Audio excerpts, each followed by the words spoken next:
HIV లక్షణాలు అసలు కొంతమందిలో కనిపించకపోవచ్చా? నిర్ధారణ కోసం ఎప్పుడు టెస్ట్ చేయించుకోవాలి? హెచ్ఐవి ఉన్న వాళ్ళు సాధారణ జీవితాన్ని కొనసాగించవచ్చా? ఎయిడ్స్ వస్తే ఎంతకాలం జీవించవచ్చు? వీడికి హెచ్ఐవియా, ఆమెకి హెచ్ఐవి అంట, దగ్గరికి వెళ్ళకూడదు, వాళ్ళతో మాట్లాడకూడదు, వాళ్ళతో తినకూడదు. నిజంగా హెచ్ఐవి అంటే అంత భయపడిపోవాల్సినటువంటి పరిస్థితి ఇప్పటికీ ఉందా? శారీరకంగా కలిస్తేనే తల్లి గర్భం దాల్చినప్పుడు పిల్లలకి వెళ్ళడం, తల్లి పాల నుంచి పిల్లలకి రావడం, అండ్ కొంతమందిలో ఐవి డ్రగ్ అబ్యూస్. ఈ 4 రూట్స్ ద్వారానే హెచ్ఐవి ఒక మనిషి నుంచి ఇంకొక మనిషికి సోకబడుతుంది. అంటే హెచ్ఐవి ఒకవేళ సోకింది అనుకోండి, ఎన్ని రోజులకి ఆ లక్షణాలు కనిపిస్తాయంటే? హెచ్ఐవి ఒక మనిషికి వస్తే సగం మందికే లక్షణాలు ఉంటాయి, ఇంకొక సగం మందికి ఏంటంటే హెచ్ఐవి ఉన్న వాళ్ళు కూడా పెళ్లిళ్ళు చేసుకోవచ్చా? పిల్లల్ని కనవచ్చా? హెచ్ఐవి ఉన్న వాళ్ళు పిల్లల్ని డెఫినెట్ గా కనవచ్చు, పెళ్లిళ్ళు డెఫినెట్ గా చేసుకోవచ్చు. అంటే ఇంటర్ క్లోజ్ లో ఉన్నప్పుడు ఈ కాండోమ్ వల్ల ఏదైనా డ్యామేజ్ అయింది అనుకోండి, అప్పుడు ఈ ప్రెప్ అనేది ప్రొటెక్షన్ వాడినా కూడా చాలా మంది కాండోమ్ బ్రేక్ అయింది సార్, కాండోమ్ సడన్ గా జారిపోయింది అని చెప్పడం, సింగిల్ పార్ట్నర్ కంటే మల్టిపుల్ ర్యాండమ్ పార్ట్నర్స్ లో ఉండడం. హస్బెండ్ కి హెచ్ఐవి వచ్చింది, దాని నుంచి వైఫ్ కి వచ్చింది, పిల్లలకి వచ్చే ఛాన్సెస్ ఏమైనా ఉందా? ప్రెగ్నెన్సీ టైంలో మదర్ కి కనుక నెగిటివ్ ఉంటే ఇంకా పిల్లలకి సోకే ఛాన్సే లేదు. వాళ్ళకి ఒకవేళ ఆల్రెడీ పాజిటివ్ ఉంటే ఎయిడ్స్ వస్తే ఎంతకాలం జీవించవచ్చు అంటారు? కరెక్ట్ టైంలో వచ్చి కరెక్ట్ ట్రీట్మెంట్ కనుక తీసుకుంటే సేఫ్ గా 78 years వరకు హ్యాపీగా బతకవచ్చు. అంటే అవతల వ్యక్తికి హెచ్ఐవి ఉందా లేదా అనేది కనుక్కొని ఇంటర్ క్లోజ్ చేయడం అనేది అసంభవం అనుకోండి, వాళ్ళు ఎలా తెలుసుకోగలుగుతారు మరి? పరీక్ష ద్వారానే మీకు హెచ్ఐవి ఉందా లేదా అనేది తెలుసుకోవడం. ఐటీ సెక్టార్ లో హెచ్ఐవి కలకలం అని చెప్పేసి బాగా వైరల్ అయింది. ఫోన్ లో ఒక డేటింగ్ యాప్ ఓపెన్ చేస్తే ఈ 5 kilometers రేడియస్ లో whoever is ready to meet అనేది చూసుకుంటే మీరు ఒక 10-20 మంది కనిపిస్తారు. దీనివల్ల ఈ ఐటీ సెక్టర్లో HIV risk, sexually transmitted disease risk అనేది చాలా వరకు పెరిగింది. ఇప్పుడు ఇండియాలో కూడా హెచ్ఐవి కేసెస్ ఎక్కువ పెరిగిపోతున్నాయని చెప్పేసి చాలా వార్తలు ఎప్పటి వస్తూనే ఉన్నాయి. ఎక్కువ మెయిన్ రీజన్ ఏంటి అంటారు కేసెస్ పెరిగిపోవడానికి? మీరు ఎంతమందితో కలిసినా, male to male or male to female కలిసినా ప్రొటెక్షన్ కనుక స్లిప్ అయిపోవడము, బ్రేక్ అయిపోవడం, ఆ టైంలో యూజ్ చేయకపోతే దీని మీద కూడా ఎక్కువ అవేర్నెస్ లేదు. నమస్తే సంతోష్ గారు. నమస్తే అండి. సంతోష్ గారు, ఇప్పుడు హెచ్ఐవి ఎయిడ్స్ గురించి మాట్లాడుకుంటే, హెచ్ఐవి ఎయిడ్స్ ఏంటి అందరికీ తెలిసిన విషయమే కదా అనుకుంటా. అందరికీ తెలుసు హెచ్ఐవి అంటే ఏంటి, ఎయిడ్స్ అంటే ఏంటి, అది ఎలా వస్తుంది. కాకపోతే మళ్ళీ ఎందుకు దాని మీద అంటే ఇంకా చాలా మందికి హెచ్ఐవి మీద అపోహలు చాలా ఉన్నాయి. అంటే పక్కన కూర్చోరు, దూరంగా ఉంటారు, అమ్మో వీడికి హెచ్ఐవియా, ఆమెకి హెచ్ఐవి అంట, దగ్గరికి వెళ్ళకూడదు, వాళ్ళతో మాట్లాడకూడదు, వాళ్ళతో తినకూడదు, వాళ్ళతో పడుకోకూడదు అని అంటూ ఉంటారు. అసలు కాంటాక్ట్లో ఉండకూడదు అనే అపోహ చాలా మందిలో ఉంది. నిజంగా హెచ్ఐవి అంటే అంత భయపడిపోవాల్సినటువంటి పరిస్థితి ఇప్పటికీ ఉందా అంటే? సో మీరన్న మాట నిజమే అండి. కాకపోతే ఇది మనకు ఒక 20 సంవత్సరాల కింద ఈ మాట కరెక్ట్ అయి ఉండొచ్చేమో. ఎందుకంటే అప్పుడు మనకు హెచ్ఐవి జబ్బుని ట్రీట్మెంట్ చాలా ఇబ్బందికరంగా ఉండేది. రోజుకి 4-5 మాత్రలు మింగడం, మెడిసిన్స్ కున్న సైడ్ ఎఫెక్ట్స్, దీనివల్ల హెచ్ఐవి ఒక మనిషికి సోకితే వాళ్ళకి సరైన ట్రీట్మెంట్ లేకపోవడం వల్ల చనిపోతుండే ఇంతకుముందు. అందుకే ఈ వ్యాధి వస్తే మేము చనిపోతామేమో అనే భయం జనాలలో గత 40-50 సంవత్సరాల నుంచి అట్లాగే క్రియేట్ అయింది. ఇప్పుడున్న లేటెస్ట్ అడ్వాన్స్మెంట్స్ ఏంటంటే మనకు హెచ్ఐవిలో మంచి బ్రహ్మాండమైన ట్రీట్మెంట్ వచ్చింది. గత 10-15 సంవత్సరాలలో ఎక్సలెంట్ ట్రీట్మెంట్ రావడం వల్ల మనకి ఇంతకుముందు హెచ్ఐవి అంటే ఎంత భయపడతామో ఇప్పుడు నిజంగా చెప్పాలి అంటే అంత భయపడాల్సిన అవసరం లేదు. ఒక మనిషిని ముట్టుకుంటే హెచ్ఐవి వస్తుందనో, ఇప్పుడు జనరల్గా ఏంటంటే ఈ భయం వల్ల అసలు ఆ హెచ్ఐవి పాజిటివ్ పేషెంట్ దగ్గరికి వెళ్ళాలంటేనే అయ్యో వచ్చేస్తుందేమో అని భయపడతారు. అండ్ ఇది చాలా సెన్సిటివ్ టాపిక్. ఇప్పుడు హెచ్ఐవి టాపిక్ అనే దాంట్లో ఏంటంటే ఎవరు ఏదైనా చెప్పొచ్చు, అండ్ దీంట్లో నిజాల కంటే అపోహలే ఎక్కువ ఉన్నాయి హెచ్ఐవి టాపిక్ లో. సో నిజం ఏంటంటే హెచ్ఐవి అనేది ఒక మనిషి నుంచి ఇంకొక మనిషికి అంటే ఫిజికల్ గా కలిస్తేనే. సెకండ్, ప్రెగ్నెన్సీ అంటే తల్లి గర్భం దాల్చినప్పుడు పిల్లలకి వెళ్ళడం కానీ, తల్లి పాల నుంచి పిల్లలకి రావడం, అండ్ కొంతమందిలో ఐవి డ్రగ్ అబ్యూస్. యాక్చువల్లీ ఇది మన ఇండియాలో లేదనుకుంటారు కానీ కొన్ని ప్రదేశాలలో ఫ్రెండ్స్ అందరూ ఉండి వాళ్ళు పర్సన్ సేమ్ నీడిల్ వాడుతూ ఉంటారు. ఆ గ్యాంగ్ లో ఎవరికొకరికి హెచ్ఐవి ఉంటుంది. ఈ 4 రూట్స్ ద్వారానే మనకు హెచ్ఐవి ఒక మనిషి నుంచి ఇంకొక మనిషికి సోకబడు. ముట్టుకుంటే గానీ, అలుముకుంటే గానీ, మెయిన్ గా ఇంకా చాలా కామన్ గా అడిగే క్వశ్చన్, మేము ఒకటే కంచంలో తింటాము, ఒకటే వాటర్ గ్లాస్ వాడతాము, ఇంకా చెప్పాలంటే మరి ముద్దు పెట్టుకుంటే కూడా వచ్చేస్తది ఎయిడ్స్ అంటారు. ఇంకా చాలా మంది భయపడేది పెద్దవాళ్ళు ఉంటారు, ఇంట్లో చాలా చిన్న పిల్లలు ఉంటారు, వాళ్ళని మేము అలుముకుంటాము, ముద్దు పెడతాము, వాళ్ళ ఈ మార్గాల ద్వారా హెచ్ఐవి అనేది 100% వ్యాప్తి చెందదు. సలైవా ద్వారా కానీ, ఇప్పుడు వీళ్ళు కలిసి ఉంటే ఏంటంటే టచ్ ద్వారా, సలైవా ద్వారా, దీని ద్వారా ఒకవేళ హెచ్ఐవి కనుక వ్యాప్తి చెందితే మన దేశంలో ఇప్పటికీ సగం మందికి హెచ్ఐవి ఉండాల్సింది. ఉండాల్సిందే ఎందుకంటే ఖచ్చితంగా. తెలియని వాళ్ళు చాలా మంది ఉంటారు. ఎస్. సో దానివల్ల వాళ్ళ కాంటాక్ట్ లో అందరికీ హెచ్ఐవి రావాలి. ఇంకా అట్లా చెప్పాలని మేము పేషెంట్స్ ని ఓపీలో చూస్తాం, మాకు ఎప్పుడో హెచ్ఐవి రావాలి వాళ్ళని టచ్ చేసినాను. సో ఆ 4 మార్గాల ద్వారా కాకుండా ఎలాంటి మార్గం ద్వారా ఇంకా హెచ్ఐవి అనేది వ్యాప్తి. అంటే హెచ్ఐవి ఒకవేళ సోకింది అనుకోండి, ఎన్ని రోజులకి ఆ లక్షణాలు కనిపిస్తాయంటే? సో ఈ లక్షణాలలో 2 విషయాలు ఉంటాయండి. మనకు హెచ్ఐవి ఒక మనిషికి వస్తే సగం మందికే లక్షణాలు ఉంటాయి. ఇంకొక సగం మందికి ఏంటంటే అసలు 5-10 సంవత్సరాలైనా కూడా వాళ్ళకి ఏ లక్షణాలు కనిపించవు. సో ఈ 50% అంటే అట్లీస్ట్ ఒక సగం 10 మందిలో 5 కనిపించే లక్షణాలు ఏంటంటే 4 నుంచి 6 వారాల్లో ఆ వైరస్ మన బాడీలోకి ఎంటర్ అవ్వగానే జ్వరం రావడం, గొంతు నొప్పి, స్కిన్ మీద ర్యాషెస్, వాళ్ళు బాగా అలసిపోవడం, జాయింట్ పెయిన్స్, కండరాల నొప్పులు. అయితే దీంతో ఇబ్బంది ఏంటంటే ఈ సిమ్టమ్స్ అన్ని మనం అన్ని వైరల్ ఫీవర్స్ లో చూస్తాం. ఇప్పుడు ఫ్లూ అంటాం, సీజన్ లో ఫ్లూ వచ్చేదానికి కూడా జ్వరము, దగ్గు, అలసిపోవడం అలసట. అన్ని సేమ్ సిమ్టమ్స్ అన్నట్టు. ఇది ఫ్లూవా లేకుంటే ఆ మనిషికి హెచ్ఐవి అనేది టెస్టింగ్ ద్వారానే చెప్పడం జరుగుతుంది. ఒకవేళ ఆ మనిషికి నిజంగానే హెచ్ఐవి సోకే బిహేవియర్ అంటాం, అంటే అంతకంటే ముందు తను ప్రొటెక్షన్ లేకుండా కలిసినా, ఏదైనా గ్రూప్ లో ఉండి డ్రగ్స్ ఇలాంటివి ఏమైనా తీసుకున్నా, ఇలాంటి హిస్టరీ ఉండి ఈ సిమ్టమ్స్ ఉంటే వాళ్ళకి టెస్ట్ మాత్రం 100% చేయాలి. ఇంకొక సగం మంది ఎవరైతే ఉన్నారో వాళ్ళకి ఏంటంటే కలుస్తారు, హెచ్ఐవి వాళ్ళకి వస్తుంది, కానీ బయట నుంచి చాలా ఆరోగ్యంగా ఉన్నాం కదా, మనకేంటి హెచ్ఐవిలే అని చాలా మంది అనుకుంటారు. అయితే ఈ వైరస్ వాళ్ళ బాడీలో ఉన్నా కూడా బయటకు వాళ్ళు ఆరోగ్యంగా కనిపిస్తారు. మెల్లిగా మెల్లిగా మెల్లిగా వైరస్ అనేది వాళ్ళ CD4 సెల్స్ ని మెల్లిగా, అంటే సంవత్సరం, 2 సంవత్సరాలు, 5 సంవత్సరాలు, 10 సంవత్సరాలలో క్రమక్రమంగా తగ్గిపోతా ఉంటాయి అన్నట్టు. బయటికి మాత్రం బాగానే బయటికి మాత్రం చాలా ఆరోగ్యంగా అనిపిస్తారు. ఇంకా Okay. ఎవరైనా ఇన్ఫాక్ట్ నీకు హెచ్ఐవి ఉందా పరీక్ష చేయించుకో అంటే కూడా పేషెంట్స్ రియల్ గా చెప్పిన వాళ్ళు, నాకేంటి హెచ్ఐవిలే, నేను బయటికి చాలా మంచిగా ఉన్నా కదా, నన్ను ఎందుకు హెచ్ఐవి ఉందని. వీళ్ళు 5 years 10 years తర్వాత జబ్బు ముదిరినప్పుడు ఈ CD4 కౌంట్స్ తగ్గిపోయి జబ్బు ముదిరినప్పుడు మెల్లిగా అప్పుడు సిమ్టమ్స్ స్టార్ట్ అవుతాయి. బక్క చిక్కడం, కంటిన్యూస్ గా జ్వరం రావడం, తినబుద్ధి అవ్వకపోవడం, వామిటింగ్స్, మోషన్స్ కంటిన్యూస్ గా అవ్వడం, నోట్లో తెల్లబూతలు అంటాం, మన నోట్లో ఫంగల్ ఇన్ఫెక్షన్, స్కిన్ మీద ర్యాషెస్. ఇంకా చెప్పాలి అంటే మనకి ఇంతకు ముందు పోస్టర్స్లలో బక్క చిక్కిపోయి ఒక హెచ్ఐవి పేషెంట్ ఉంటే ఎట్లా ఉంటారు, వీళ్ళు అలాంటి వాళ్ళనంటే ఒక 5 నుంచి 10 సంవత్సరాల తర్వాత వీళ్ళు రియల్ గా ఆ స్టేజ్ లోకి వెళ్ళిపోతారు అన్నట్టు. మరి హెచ్ఐవి లక్షణాలు కనిపించలేదు అనుకోండి, మరి అది ఇతరులకు వ్యాపిస్తుందా అంటే? 100% అండి. ఇప్పుడు హెచ్ఐవి లక్షణాలు కనిపించకపోయినా కూడా వాళ్ళ బాడీలో మాత్రం వైరస్ ఉంది కదా.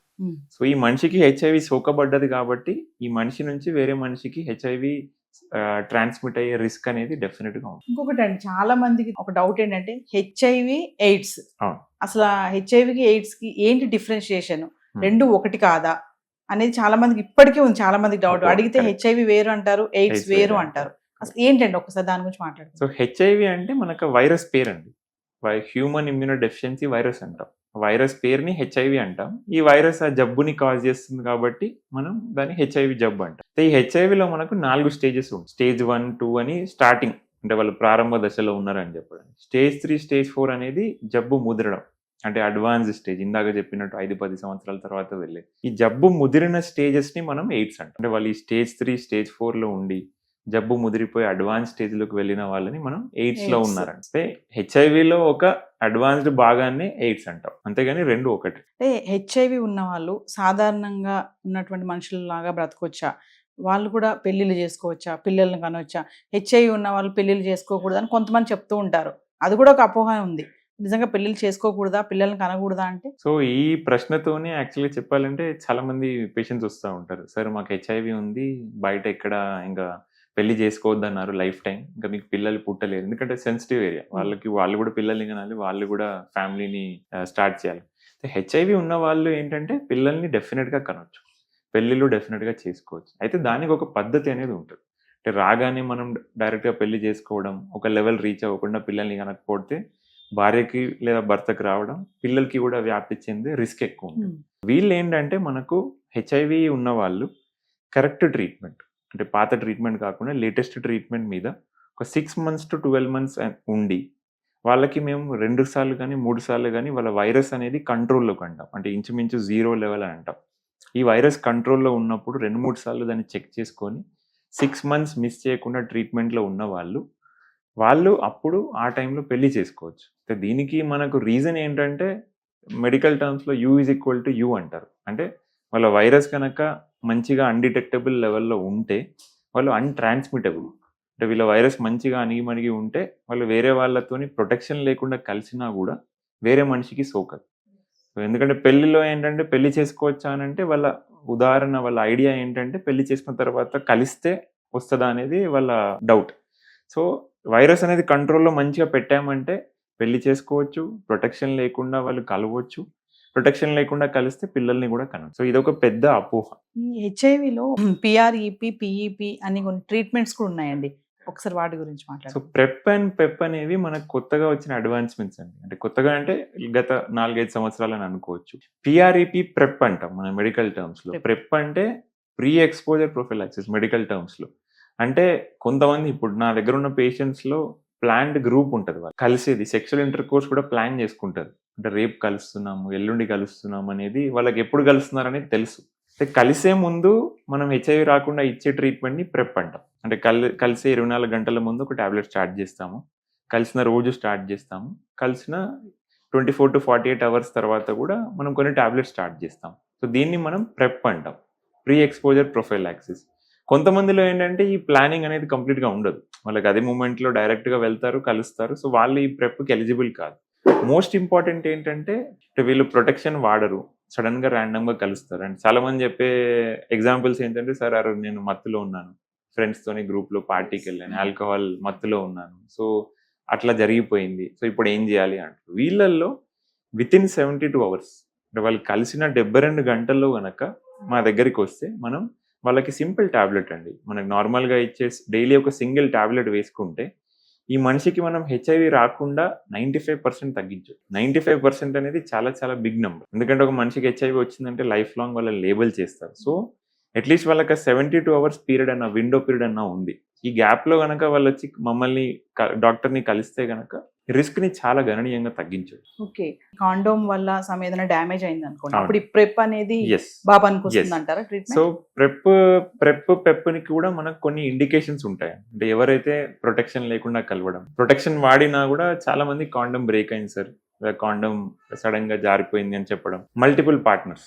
సింగిల్ పార్ట్నర్ కంటే మల్టిపుల్ ర్యాండమ్ పార్ట్నర్స్‌లో ఉండడం. And male to male partners. So వీళ్ళందరిలో ఏంటంటే హెచ్ఐవి వచ్చే రిస్క్ చాలా ఎక్కువ ఉంది. They are all the candidates eligible for పెప్. ఈ ఎక్స్‌పోజర్ తర్వాత తీసుకున్న టాబ్లెట్స్‌కి they are all actually eligible. ఈ హెచ్ఐవి అనేది మగవాళ్ళకి తేలిగ్గా వస్తుందా? ఆడవాళ్ళకి తేలిగ్గా వస్తుందా అంటే అండి? ఫ్రాంక్‌గా చెప్పాలి అంటే మనకు సైన్స్ ప్రకారం మగవాళ్ళకి తేలిగ్గా వస్తుంది, ఆడవాళ్ళకి ఎక్కువ వస్తుంది అనేది డిఫరెన్షియేషన్ అయితే మనకు సైన్స్‌లో ఎక్కడా లేదు. అయితే మన బిహేవియర్ ప్రకారం అంటే ఇప్పుడు మగవాళ్ళు ఎక్కువగా యాక్టివ్‌గా ఉంటారు. మల్టిపుల్ పార్ట్నర్స్ వాళ్ళకి ఉంటారు కాబట్టి జనరల్‌గా మగవాళ్ళలో ఉన్న కేసెస్ ఎక్కువ చూస్తాం. అదే విధంగా ఇప్పుడు ట్రెండ్ ఏంటంటే ఆడవాళ్ళలో కూడా జరుగుతుంది. వాళ్ళకి కూడా మల్టిపుల్ పార్ట్నర్స్ ఉండడం, వాళ్ళు కూడా బాగా సోషల్లీ యాక్టివ్. ఈ ఐటీ సెక్టర్ వీళ్ళల్లో ఎక్కువ ఫీమేల్ కేసెస్ కూడా చూస్తున్నాం. ఎయిడ్స్ వస్తే ఎంత కాలం జీవించొచ్చు అంటారు? అంటే లైఫ్ స్పాన్ ఏమైనా ఉంటుందంటారా? అది మంచి ప్రశ్న అండి. ఇప్పుడు ఇంతకు ముందున్న అపోహ కూడా ఏందంటే ఇక అరే వీనికి ఎయిడ్స్ వచ్చింది అంటే ఇంకా 5, 10 సంవత్సరాల కంటే వీడు బతకడు. ఇంకా ఈ మనిషి చాప్టర్ క్లోజ్ అని ఇంతకు ముందు. బట్ ఇప్పుడున్న హెచ్ఐవి ట్రీట్మెంట్ తోని ఉదాహరణకి వాళ్ళు నార్మల్‌గా 70, 80 సంవత్సరాలు బతికే కెపాసిటీ ఉంటే వీళ్ళు కరెక్ట్ టైంలో వచ్చి కరెక్ట్ ట్రీట్మెంట్ గనక తీసుకుంటే వాళ్ళు సేఫ్‌గా 78 ఇయర్స్ వరకు హ్యాపీగా బతకొచ్చు. ఫ్రాంక్‌గా చెప్పాలి అంటే. అండ్ వాళ్ళకిచ్చే మేము ఎగ్జాంపుల్స్ ఓపీడీలో ఏంటంటే మీరు షుగర్‌కి, బీపీకి మందులేసుకుంటారు కదా! డైలీ ఒక టాబ్లెటో 2 అట్లాగే ఈ జబ్బు కూడా అట్లాగే మారిపోయింది. హెచ్ఐవి కూడా. షుగర్, బీపీ లాగా రోజు కొన్ని టాబ్లెట్స్ ఏసుకొని ముందుకెళ్తే వాళ్ళలాగా వీళ్ళు కూడా 78 ఇయర్స్ వరకు హ్యాపీగా ప్రొవైడెడ్ మందు ఆపొద్దు. టాబ్లెట్ తీసుకోవడం ఎప్పుడైతే ఆపేస్తారో వాళ్ళ డౌన్‌ఫాల్ అక్కడి నుంచి స్టార్ట్. అంటే లైఫ్ లాంగ్ టాబ్లెట్స్ లైఫ్ వాడాల్సిందే. లాంగ్ టాబ్లెట్స్ వాడాల్సిందే. ఇప్పుడు వైఫ్ అండ్ హస్బెండ్ ఉన్నారండి. హస్బెండ్‌కి హెచ్ఐవి వచ్చింది. పిల్లలు ఉన్నారు వాళ్ళకి. అవును. మరి పిల్లలకి వచ్చే ఛాన్సెస్ ఏమైనా ఉందా? హస్బెండ్, వైఫ్ కలిసినప్పుడు అంటే ప్రెగ్నెన్సీ. తల్లి ప్రెగ్నెంట్ అయినప్పుడు తల్లి స్టేటస్ అనేది చాలా ఇంపార్టెంట్. అంటే ప్రెగ్నెన్సీగా ఉన్నప్పుడు మదర్‌కి గనక హెచ్ఐవి లేకపోతే మదర్ నుంచి పిల్లలకి వచ్చే ఛాన్స్ అనేది జరుగుతుంది. ఇప్పుడు పిల్లలకి హెచ్ఐవి సోకే ఒకే మార్గం ఏంటంటే తల్లి నుంచి పిల్లలకి రావడం. అది ప్రెగ్నెన్సీ టైంలో గానీ తల్లి పుట్టిన తర్వాత బ్రెస్ట్ ఫీడింగ్ పాలివ్వడం ద్వారానే శిశువులకు వస్తది. తల్లి నుంచి శిశువులు. ప్రెగ్నెన్సీ టైంలో మదర్‌కి గనక నెగెటివ్ ఉంటే ఇంకా పిల్లలకి సోకే ఛాన్సే లేదు. సొసైటీలో ఎలా తయారైందంటే అండి, ఇప్పుడు పేరెంట్స్‌కి హెచ్ఐవి ఉందనుకోండి. అవును. ఆ పిల్లలకి రాదు. మీరు చెప్పారు ఎగ్జాంపుల్ రాదు అని చెప్పేసి గ్యారంటీగా. కానీ సొసైటీలో ఎలా ఉందంటే మీ పేరెంట్స్‌కి హెచ్ఐవి ఉంది. ఖచ్చితంగా మీకు ఇన్ఫెక్షన్ వచ్చే ఉంటుంది. కరెక్ట్. మీకు పెళ్ళిళ్ళు అవ్వవు. అబ్బాయిలైనా, అమ్మాయిలైనా సరే. ఇప్పుడు అలాగే చూస్తుంది సొసైటీ. మరి నిజంగా అలా భయపడాల్సిన అవసరం ఉందంటారా? ఆ పిల్లలకి పెళ్ళిళ్ళు అవ్వవంటారా అంటే? సో వాళ్ళకేంటంటే మదర్‌కి, పేరెంట్స్‌కి గనక హెచ్ఐవి సోకితే పిల్లలకి ఒకసారి టెస్టింగ్ చేయిస్తాం. ఎందుకంటే మదర్ ప్రెగ్నెన్సీ టైమ్‌లో హెచ్ఐవి స్టేటస్ ఏంటో తెలీదు. ఆ టైంలో పిల్లలకేమన్నా వచ్చిందా అని ఒక డౌట్ అయితే ఉంటది. సో వీళ్ళల్లో పిల్లలకి టెస్ట్ చేయిస్తాం. ఒకవేళ పిల్లల టెస్ట్ గనక నెగెటివ్ ఉంది అనుకుంటే ఇంక పిల్లలకొచ్చే అవకాశమే లేదు. సో వాళ్ళు హ్యాపీగా వాళ్ళ పేరెంట్స్‌కి ఉన్నా కూడా వీళ్ళకి హెచ్ఐవి సోకే మార్గం లేదు గాబట్టి వాళ్ళు నార్మల్ లైఫ్‌ని బతకొచ్చు. హెచ్ఐవి ఉంది అని ఎన్ని డేస్‌లో మనకు తెలుస్తుందని మనకు తెలియాలి అంటే? ఇప్పుడున్న టెస్ట్ అండి. ఇప్పుడు మంచి అడ్వాన్స్‌డ్ టెస్ట్ పరీక్షలొచ్చాయి. హెచ్ఐవి టెస్ట్‌లో గూడా జూస్తే Elijah test, 4th generation, P24 ఈ పీసీఆర్ టెస్ట్ ఇవన్నీ మనం చెప్పాల్సిన అవసరం లేదు. చాలా మంది పేషెంట్స్ వాళ్ళే చేయించుకుంటారు. ప్రాబ్లమ్ ఎక్కడొస్తదనంటే ఇందులో ఏ టెస్ట్ ఏ టైంలో చేయించాలనే అవగాహన లేదు. రొటీన్‌గా వచ్చే గ్రూప్ ఆఫ్ పేషెంట్స్ ఏంటంటే వాళ్ళు కలవడం అయితే జరిగిపోతుంది. రీజన్ అనేది మనకు సంబంధం. సో కలిసిన తర్వాత వాళ్ళు ఏ టెస్ట్ చేయించుకోవాలి, ఏ టైంలో చేయించుకోవాలనే క్లారిటీ వాళ్ళకుండదు. అన్నీ చేయించేస్తారు. P24, ఎలైజా, పీసీఆర్ టెస్ట్ అన్నీ చేయిస్తారు. అన్నీ నెగెటివ్‌గానే చూపిస్తాయి. దెన్ అప్పుడు ఇంకా సందేహంలో పడతారు. ఇంకా టెస్ట్‌లేం మిగిలి లేవు మనకు. హెచ్ఐవి ఉందా లేదా అనే కన్‌ఫ్యూజన్. సో వీళ్ళకేంటంటే కరెక్ట్ టెస్ట్, కరెక్ట్ టైం. అంటే మనం ప్రతి టెస్ట్‌కి ఈ టైంలో కలిసిన ఇన్ని రోజులకి చేయిస్తే ఈ టెస్ట్ ద్వారా మీకు ఉందా లేదా అనేది స్టాండర్డ్‌గా మనకొక ప్రోటోకాల్స్ ఉన్నాయి. సో మీరు అడిగిన క్వెషన్‌కి మనకు ఎంత తొందరగా తెలుసుకోవచ్చనంటే viral load test, PCR test ఏదైతే ఉందో దాని ద్వారా మనం కలిసిన 11 రోజులకే తెలుసుకోవచ్చు. అదంతా అడ్వాన్స్‌మెంట్ మనకు హెచ్ఐవిలో వచ్చింది. ఇంకొక టెస్ట్ మనకు ఎలిజా టెస్ట్ అంటాం. 4th generation Eliza. దాని ద్వారా కలిసిన 14 నుంచి 20 రోజుల గ్యాప్‌లో మనకు మనిషికి హెచ్ఐవి ఉందా లేదా అని తెలుసుకోవచ్చు. మీరు ఇందాక ఒక మాట అన్నారు. ఈ మధ్య కాలంలో మహిళలు కూడా ఏంటంటే ఎఫ్ఐఆర్స్ ఎక్కువైపోతున్నాయి. అవును. ఇంతకుముందు మేల్స్‌కి ఉండేది. అవును. ఇప్పుడు ఆడవాళ్ళు కూడా అన్ని రంగాల్లో ముందుకు వెళ్తున్నారు అన్నట్టుగా, అంటే అనకూడదేమో ఈ మాట మరి. ఇందులో కూడా అంటే ఇల్లీగల్ ఎఫ్ఐఆర్స్ ఎక్కువ పెట్టుకోవడం ఇలాంటివి చేస్తూ ఉన్నారు. అంటే అలాంటి వాళ్ళకి అంటే అవతల వ్యక్తికి హెచ్ఐవి ఉందా లేదా అనేది కనుక్కొని ఇంటర్‌క్లోజ్ చేయడం అనేది అసంభవం అనుకోండి. ఇన్ కేస్ గనక అట్లా ఏదన్నా మరి వాళ్ళకి గనక ఇన్ఫెక్ట్ అవుతే వాళ్ళు ఎలా తెలుసుకోగలుగుతారు మరి? మళ్ళీ నార్మల్‌గా వచ్చి వీళ్ళ నార్మల్ లైఫ్ లీడ్ చేస్తూ ఉంటారు. ఎలా వీళ్ళకి తెలుస్తుంది ఇన్ కేస్ అవతల వ్యక్తి హెచ్ఐవి ఉంటే గనక? సో వీళ్ళందరికీ మేము చెప్పే ఒకటే సమాధానం టెస్ట్ చేయించుకోండి. పరీక్ష ద్వారానే మీకు హెచ్ఐవి ఉందా లేదా అనేది తెలుసుకోవడం. ఎందుకంటే ఇందాక మనం చెప్పుకున్నట్టు సింప్టమ్స్ కూడా సగం మందికే వస్తాయి. ఇంకో సగం మందికి సింప్టమ్స్ కూడా రావు. సో వాళ్ళు కలిసారు, వాళ్ళకి డౌట్ ఉందంటే మాత్రం 100కి 100% టెస్ట్ చేయించు. వాళ్ళకి ఉందా లేదా అని తెలుసుకునే ఏకైక మార్గం పరీక్ష చేయించు. ఏ టెస్ట్ ఏ టైంకి చేయించాలి అనే దాని కోసం మీ డాక్టర్‌ని వెళ్లి కన్సల్ట్ అవ్వాలి. అంటే వాళ్ళు ఎంతమందిని కలిసారు, ఎప్పుడు కలిసారు, కలిసి ఎన్ని రోజులు అవుతున్న దాన్ని బట్టి మేము ఈ డేట్‌కి ఈ టెస్ట్ చేయించండి. ఈ డేట్‌కి ఈ టెస్ట్ చేయించడం ద్వారా వాళ్ళకి 100% లేదు అని నిర్ధారిస్తాం. ఓకే. వీళ్ళేంటంటే కలిసిన తర్వాత వాళ్ళకి యాక్చువల్‌గా హెచ్ఐవి లేకున్నా కూడా ఇంటర్నెట్‌లో, గూగుల్‌లో సెర్చ్ చేసేసి ఇప్పుడు ఈ మధ్య చాట్ జీపీటీ, ఏఐలు చాలా వచ్చాయి. దీంట్లో చాలా ఎక్కువైపోయింది. సెల్ఫ్ సెర్చింగ్ తర్వాత వాళ్ళు కంక్లూజన్‌కి రాలేకపోతారు. వాళ్ళు సపోజ్ ఐటీ జాబ్ వాళ్ళు జాబ్ మీద ఫోకస్ ఉండదు. ఎక్కువ టెన్షన్‌లో ఉంటారు. ఫుడ్ సరిగ్గా తీసుకోరు.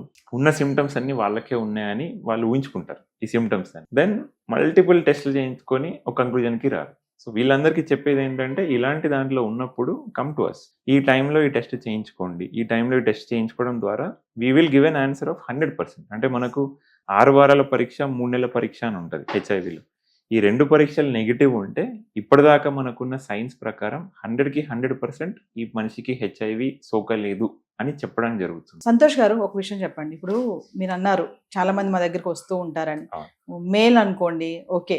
తను వస్తారు డైరెక్ట్‌గా మాట్లాడతారు. మరి అది ఫిమేల్ ఉంటే లేడీస్ కూడా వచ్చి కొంతమంది చెప్పలేరు. అలా మీకు కరెక్ట్. కాల్స్ చేయడం గానీ, మేము రాలేమండి మాకు ఈ సమస్యకి పరిష్కారం చెప్పండి అనేవాళ్ళు ఉన్నారు. ఇప్పటికి అలా ఉన్నారా అంటే లేడీస్ ముందుకొస్తున్నారా ఈ సమస్య ఉంటే అంటే? సో ఇప్పటికీ మనకు కొద్దిగా అవగాహన అవేర్‌నెస్ పెరిగింది కాబట్టి కొద్దిగా మీరన్నట్టు మెయిల్స్ చాలా కామన్. అంటే వాళ్ళు ఫ్రీక్వెంట్‌గా ఫోన్ చేయడం, మాట్లాడడం. వాళ్ళేంటంటే ఒక స్టెప్ ముందుకుండి ఓపెన్‌గా చెప్పేస్తుంటారు. యెస్. ఫీమేల్స్‌లో ఏంటంటే మనకు కొద్దిగా షై ఆ ఫీలింగ్ అనేది వీళ్ళకి ఫీమేల్స్‌లో కొద్దిగా ఉంటుంది ఇప్పటికి. వాళ్ళు మనల్ని అప్రోచ్ అయినప్పుడు మేము చూసే దాన్ని బట్టి వాళ్ళకుంటదండి. ఇప్పుడు సపోజ్ ఒక మనిషి నిజంగానే భయపడి మాకు హెచ్ఐవి ఉందేమో అని మమ్మల్ని కన్సల్ట్ అవుతే ఫస్ట్ థింగ్ వాళ్ళకి ఏం చెప్తామంటే అంటే మీరు ఎందుకు పాల్గొన్నారు, ఎవరితోని పాల్గొన్నారు అనేది that is as of now మనకు Yes. None of our business. మేము యాజ్ ఎ డాక్టర్ మేమేం చేస్తాము అని అంటే కలవడం ద్వారా హెచ్ఐవి మీకేమన్నా సోకే రిస్క్ ఉందా, మీకు ఎలాంటి టెస్ట్ చేయించాలి, ఏ ట్రీట్మెంట్ చేయించాలి. సో ఇలాంటి ఒక కౌన్సిలింగ్ అనడము, మనోధైర్యం ఇవ్వడం వల్ల సో వాళ్ళు ఇంకొంచెం ముందుకు రావడం అనే ఛాన్స్ ఎక్కువగా ఉంది. ఇట్లా అప్రోచ్ అవుతే వాళ్ళు కూడా మనతోని ముందుకు ఉండడం, ఓపెన్‌గా చెప్పడం అనే ఛాన్స్ ఎక్కువగా ఉంది. అంతేగాని వాళ్ళని అనవసరంగా మనం జడ్జ్ చేయడం మొదలు పెడితే వాళ్ళు అన్‌కంఫర్టబుల్‌గా ఫీల్ అవుతారు. అల్టిమేట్‌గా టెస్ట్ చేయించుకోరు. వాళ్ళకి ఉందా లేదా క్లారిటీ ఉండదు. ఉండదు. యెస్. ఇంకోటండి ట్రీట్మెంట్ విషయానికొస్తే అంటే ఇంటర్ క్లోజ్ అవ్వడం ఒక హెచ్ఐవి పేషెంట్‌తో ఇంటర్ క్లోజ్ అవ్వడం వల్ల వస్తే గనక ట్రీట్మెంట్ ఒకలాగా మీరన్నారు ఇందాక బ్లడ్ బ్లడ్ కలవడం వల్ల కరెక్ట్. డిఫరెంట్ ట్రీట్మెంట్స్ ఉంటాయా? ట్రీట్మెంట్ ఏదైనా ఒకటే అండి. ఏ మార్గంలో వచ్చినా, ఎలాంటి రూట్‌లో వచ్చినా ట్రీట్మెంట్ అనేది సింగిల్. ఒకటే ఓకే. స్టాండర్డ్ ట్రీట్మెంట్ మనకు.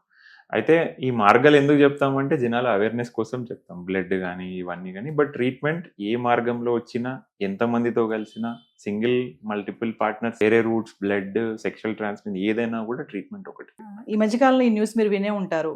ఐటీ సెక్టార్‌లో హెచ్ఐవి కరెక్ట్. కలకలం అని చెప్పేసి బాగా వైరల్ కరెక్ట్. అయింది. ఒక correct. 3 months, 4 months back correct. IT సెక్టార్‌లో బాగా హెచ్ఐవి సోకుతుంది. చాలా మంది ఎంప్లాయీస్‌కి అటాక్ అయ్యారని కూడా. అందులో ఎంతవరకు నిజం ఉందంటే మీ వరకు వచ్చిందా అది? చాలా మంది వచ్చారండి. ఐటీ సెక్టార్ నుంచి ఆ! ఇన్‌ఫాక్ట్ 3, 4 మంత్సే కాదు. గత 5-7 ఇయర్స్ నుంచి ఓహ్! ఇది ఐటీ సెక్టార్‌లో ఎక్కువగా ఉంది. ఇది ఎందుకు అనంటే ఒక పర్సన్ ఒక ఐటీ కంపెనీలో వాళ్ళకేంటంటే ఎక్కువ సోషల్ గ్యాదరింగ్స్, ఎక్కువ పార్టీస్‌కి వెళ్ళడం. ఒక పర్సన్ మల్టిపుల్ పర్సన్స్‌ని ఈజీగా కలవడం, అప్రోచబిలిటీ అంటాం. ఈజీగా కలవడం. అండ్ ఇన్‌ఫాక్ట్ ఇంకొకటి చెప్పాలి ఏంటంటే ఈ లాస్ట్ 3, 4 ఇయర్స్‌లో కొత్తగా వచ్చింది dating app. Dating. Yeah! 5-7 years కింద మీరు చూసుకుంటే డేటింగ్ యాప్స్ అనేవి ఎక్కడా లేవు. ఐటీ వాళ్ళు మెయిన్‌గా వీళ్ళలో చూసేది ఏంటంటే ఇప్పుడు ఫర్ సపోజ్ ఒక డేటింగ్ యాప్ ఓపెన్ చేస్తే ఈ 5 కిలోమీటర్స్ రేడియస్‌లో whoever is ready to meet అనేది చూసుకుంటే మీరు ఒక 10, 20 మంది కనిపిస్తారు. ఈవెన్ హ్మ్. నౌ హ్మ్. ఆన్ టైమ్‌లో కూడా కనిపిస్తారు. సో ఆ లెవెల్‌కి మనకు ఈ పార్ట్నర్స్ కలవడం, సెక్సువల్ ఇంటర్‌కోర్స్ అనేది అంత అప్రోచబిలిటీ ఎక్కువైపోయింది. సో దీనివల్ల ఈ ఐటీ సెక్టార్‌లో HIV risk, sexually transmitted disease risk అనేది చాలా వరకు పెరిగింది. మనం ఎందుకంటే ఈ ఏజ్ గ్రూప్‌లో ఉన్న వాళ్ళే ఎక్కువ చూస్తాం. ఇంత యెస్. ఫ్రీడమ్, ఇంత ఫ్రీక్వెంట్‌గా కలవడం వల్ల దీనివల్ల ఐటీలో ఎక్కువగా పెరిగిపోయింది. సపోజ్ హెచ్ఐవి ఉన్న పేషెంట్‌తో కలవడం వల్ల ప్రెగ్నెంట్ అయింది. బేబీకి హెచ్ఐవి రాకుండా ఉండాలంటే ఏ స్టేజ్‌లో క్యూర్ అవుతుంది అంటే అండి? సో హెచ్ఐవి మదర్‌ననేది ఇదొక సెపరేట్ అంటే మంచి కాంప్లెక్స్ టాపిక్ అండి. ఒక మదర్‌కి గనక హెచ్ఐవి ఉంటే చాలా జాగ్రత్తలు తీసుకోవాలి. అంటే మదర్ నుంచి బేబీకి రావద్దు అని. ఎందుకంటే ఒక్కసారి బేబీకొచ్చింది అంటే వాళ్ళని పాపం లైఫ్ టైమ్ హెచ్ఐవి పాజిటివ్ అని వాళ్ళని నిర్ధారిస్తాం. ప్రెగ్నెన్సీ కంటే ముందు 100కి 100% వాళ్ళకి ఒకవేళ ఆల్రెడీ పాజిటివ్ ఉంటే వైరస్‌ని చాలా బాగా కంట్రోల్‌లో పెట్టుకోవాలి. వాళ్ళ హెచ్ఐవి స్టేటస్ గనక కంట్రోల్‌లో లేకపోతే అసలు మీరు ప్రెగ్నెంట్ అవ్వకండి అని చెప్తాం. హెచ్ఐవి స్టేటస్ అనేది మంచిగా కంట్రోల్‌లో ఉంటేనే యూ ప్లాన్ ఫర్ కిడ్స్. ప్రెగ్నెన్సీకి వెళ్ళడం అని చెప్పి.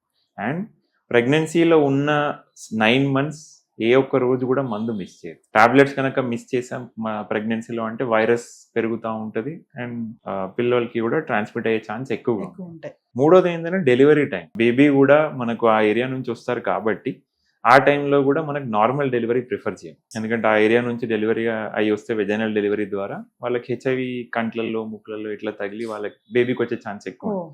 సో వీళ్ళందరికీ మాక్సిమం సిజేరియన్ సెక్షన్‌కి వెళ్ళమని చెప్తాం. ఫోర్త్ పుట్టిన తర్వాత బ్రెస్ట్ ఫీడింగ్. ఇది కొద్దిగా ఏంటంటే చాలా మందికి వైరస్ కనుక కంట్రోల్‌లో ఉంది, మంచిగా ఉంది అని అంటే 3-6 మంత్స్ వరకు లేదా ఫర్ హోల్ బ్రెస్ట్ ఫీడింగ్ అయితే ఆపేయండి అనే చెప్తాం. ఎందుకంటే ఈవెన్ ఇప్పుడు కూడా మన బుక్స్‌లో బ్రెస్ట్ ఫీడింగ్ ద్వారా వచ్చే ఛాన్స్ 1% ఇంకా ఉంది. అంటే 1% ఎవరికైనా ఇస్తారా మీ పిల్లలకి ట్రాన్స్మిట్ అయ్యే రిస్క్ అని అంటే ఎవరు ఆ 1% కూడా యాక్సెప్ట్ చేయరు. వాళ్ళ పిల్లోడు ఆ 1%లో ఉన్నాడని అంటే that is not a good thing వాళ్ళకి. సో మాక్సిమం పుట్టిన తర్వాత కూడా బ్రెస్ట్ ఫీడింగ్ అవాయిడ్ చేయండి అనే చెప్తాం. అండ్ ఆ పిల్లలకి మనకు సెపరేట్‌గా కొన్ని పరీక్షలు చేయడం. పిల్లలకి కూడా ప్రొఫైలాక్టిక్ మందులు అంటాం. అంటే హెచ్ఐవి లేకపోయినా కూడా ఫస్ట్ ఒక 6 వీక్స్, 3 మంత్స్ వరకు ప్రొఫైలాక్సిస్ అంటే హెచ్ఐవి మందులు కొన్ని ఇస్తా ఉంటాం అన్నట్టు. సో దట్ మనం శిశువుని సేఫ్‌గా ఒక హెచ్ఐవి పాజిటివ్ ఉన్న మదర్ నుంచి కూడా సేఫ్‌గా డెలివర్ చేసి హెచ్ఐవి లేకుండా మనం ముందుకెళ్ళి నడిపించొచ్చు. అంటే ఇంటర్ క్లోజ్ అవ్వకుండానే హెచ్ఐవి వచ్చే ఛాన్సెస్ ఉన్నాయంటే దేని ద్వారా రావచ్చంటారు? సో ఇంటర్‌కోర్స్ కాకుండా అనంటే ఇందాక మీకు చెప్పినట్టు ఐవీ డ్రగ్ అబ్యూస్. వాళ్ళలో కూడా ఏంటంటే నీడిల్స్ వాడుతా ఉంటారు. ఇప్పుడు ఒక మనిషికి ఒక హెచ్ఐవి పాజిటివ్ అంటే ఆయన నీడిల్ ఎక్కించుకుంటాడు వెయిన్స్‌లో. ఆ బ్లడ్ ఆ నీడిల్ ద్వారా తగిలి ఆ గ్రూప్ అందరికి ట్రాన్స్మిట్ అవుతా ఉంటది. యాహ్!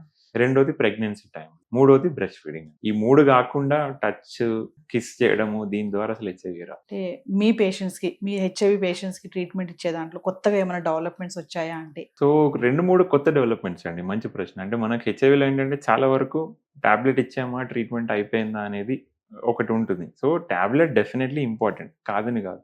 అయితే కొత్త స్టడీస్ ఇప్పుడు మనకి లాస్ట్ 5 ఇయర్స్‌లో సైన్స్ చూసుకుంటే, నార్మల్ పేషెంట్స్ కంటే హెచ్ఐవి పేషెంట్స్‌కి బ్రెయిన్ స్ట్రోక్స్, హార్ట్ స్ట్రోక్స్ వచ్చే రిస్క్ ఎక్కువుంది. ఇది కొత్తగా వచ్చిన పరిశోధన. ఇప్పుడు ఎందుకంటే స్ట్రోక్ ఎవరికైనా కూడా life and death scenario. So, వీళ్ళల్లో మనం కొలెస్ట్రాల్‌కి సంబంధించిన మందులు పెడుతున్నాం హెచ్ఐవి వాళ్ళల్లో. అండ్ హెచ్ఐవి వాళ్ళలో ఇన్ఫెక్షన్స్ రాకుండా వ్యాక్సిన్స్ ఇస్తాం. కొన్ని టీకాలు ఇస్తా ఉంటాం. ఆ టీకాల ద్వారా వీళ్ళకి అన్నెసెసరీ ఇన్ఫెక్షన్స్ రాకుండా కాపాడుతా ఉంటాం. అండ్ వాళ్ళకి కౌన్సిలింగ్, మనోధైర్యం ఎక్కువగా ఇవ్వడం, వాళ్ళ పార్ట్నర్స్‌కి టెస్టింగ్ చేయడం. సో, ఇదంతా మనం ఒక కాంప్రిహెన్సివ్ క్యూర్ లాగా చేస్తా ఉంటాం అన్నట్టు. ఇప్పుడు ఇండియాలో కూడా హెచ్ఐవి కేసెస్ ఎక్కువ పెరిగిపోతున్నాయని చెప్పేసి చాలా వార్తలు ఎప్పటినుంచో వస్తూనే ఉన్నాయి. అంటే ఎక్కువ మెయిన్ రీజన్ ఏంటి అంటారు కేసెస్ పెరిగిపోవడానికి? మెయిన్ రీజన్స్ ఇందాక చెప్పినట్టండి అప్రోచబిలిటీ. ఒక మనిషికి ఇంకొక మనిషిని కలవడం అనే అప్రోచబిలిటీ ఇంతకుముందు ఇప్పుడు మనం చిన్న వయసులో ఉన్నప్పుడు this is not a simple matter. ఇప్పుడు వెళ్ళి మనం ఎవరినైనా కలవడం అనేది అది ఇంకా అంత సింపుల్‌గా ఇప్పుడు డేటింగ్ యాప్స్, ఈ మల్టిపుల్ పార్ట్నర్స్ అనేది చాలా ఈజీగా అప్రోచబిలిటీ. ఇన్‌ఫాక్ట్ 5 మినిట్స్‌లోనే ఇంకొక మనిషి ఇంకొక మనిషిని వెళ్లి కలవచ్చు. యెస్. ఈ సిస్టమ్ అనేది ఇంత అప్రోచబిలిటీ అవ్వడం వల్ల ఒక మనిషి నుంచి ఇంకొక మనిషికి ట్రాన్స్‌మిట్ అవ్వడం అనేది చాలా ఈజీ. దీనివల్ల కేసెస్ చాలా సింపుల్‌గా పెరిగిపోతా ఉంటాయి. అయితే ఒక్కసారి మా వ్యూవర్స్‌కి హెచ్ఐవి ఎయిడ్స్ గురించి అంటే జాగ్రత్తలు, దీని మీద ఉన్నటువంటి అపోహ, భయపడాల్సిన అవసరం లేదు అనేది ఒకసారి మీ మాటల్లో. సో, హెచ్ఐవి వీళ్ళందరికీ చెప్పేదేంటంటే అండి, హెచ్ఐవి లేని వాళ్ళు ఫస్ట్ థింగ్ చెప్పే మెజర్స్ అందరికి ఇప్పటికి కూడా ఓపికొస్తే 1 ప్రొటెక్షన్ వాడండి. మీరు ఎంతమందితోని కలిసినా male to male or male to female కలిసినా ప్రొటెక్షన్ లేకుండా అస్సలు కలవద్దు. ఫర్ ఎగ్జాంపుల్ ప్రొటెక్షన్ గనక స్లిప్ అయిపోవడము, బ్రేక్ అయిపోవడము, ఆ టైంలో యూజ్ చేయకపోతే 72 అవర్స్‌లో గనక మీరు మీ డాక్టర్‌ని కన్సల్ట్ అవుతే మేము పెప్ అనే మందులు ఇస్తాం. దీని మీద కూడా ఎక్కువ అవేర్‌నెస్ లేదు. థర్డ్, ఎవరైతే సెక్షువల్లీ యాక్టివ్‌గా ఉంటారో వాళ్ళకి వ్యాక్సిన్స్ తీసుకోమని చెప్తాం. అంటే మనం అదే రూట్‌లో హెచ్ఐవి గురించే కాకుండా హెచ్‌పివి అని, cervical cancer, penile cancer cause చేసే వైరస్ అదే రూట్‌లో ట్రాన్స్‌మిషన్ ఉంటుంది. హెపటైటిస్ బి, దాని ద్వారా లివర్ క్యాన్సర్ ఇవన్నీ. సో, వీళ్ళకి రెగ్యులర్‌గా hepatitis B vaccine, HPV vaccine తీసుకోమని చాలా మందికి చెప్తాం. సో, హెచ్ఐవి ఉన్న వాళ్ళకిచ్చే సలహా ఏంటంటే మీ మందు మాత్రం అస్సలు ఆపొద్దు. ప్రపంచం తలకిందులైనా గూడా మీ మందుని మాత్రం అస్సలు ఆపొద్దు. అండ్ రెగ్యులర్‌గా మీ డాక్టర్‌ని కన్సల్ట్ అవ్వాలి. అపోహల్ని మాత్రం మర్చిపోండి. మీ డాక్టర్‌ని బిలీవ్ చేయండి. థాంక్ యూ అండి. Thank you.